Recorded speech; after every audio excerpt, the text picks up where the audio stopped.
What's happening, YouTube? It's going to be episode 1 of Twig Talk.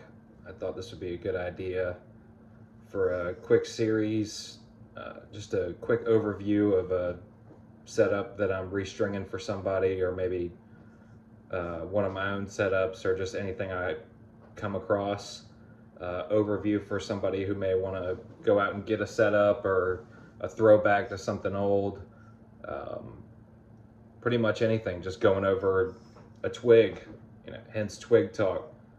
So, quick disclaimer, don't rush out and buy garbage. Learn the technology that you got, make sure it's strung right, and get used to it, adjust it if need be, and take it really as far as you can get with it. And if upgrading makes sense, then obviously do it. But don't just run out and buy the newest head that comes out every 3 months because you think it's going to make you shoot faster, or you're going to score more goals, or you're going to get more ground balls.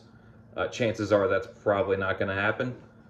Remember, the game started with a bunch of wood and leather, and we took it to metal and plastic.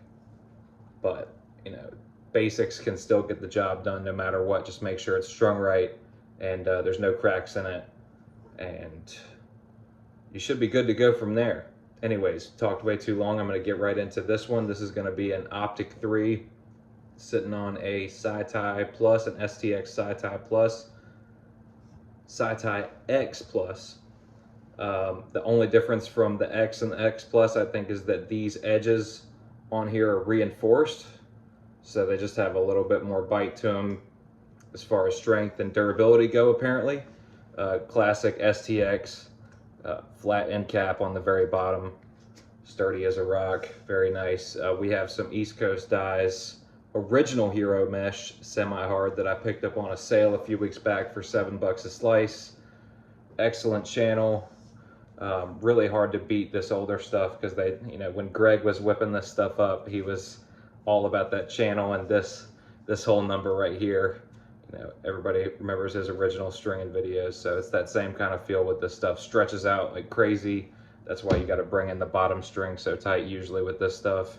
And yeah, Liberty top string throughout the whole thing.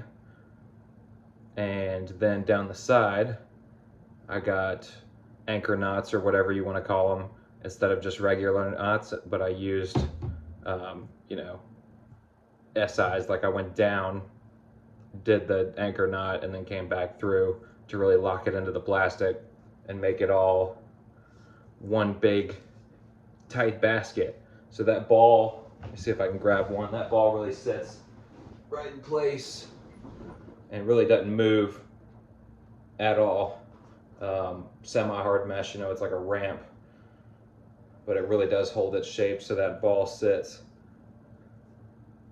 right there. Obviously it's legal. Once I drop it in the middle, it falls right out, but you can play with it whatever.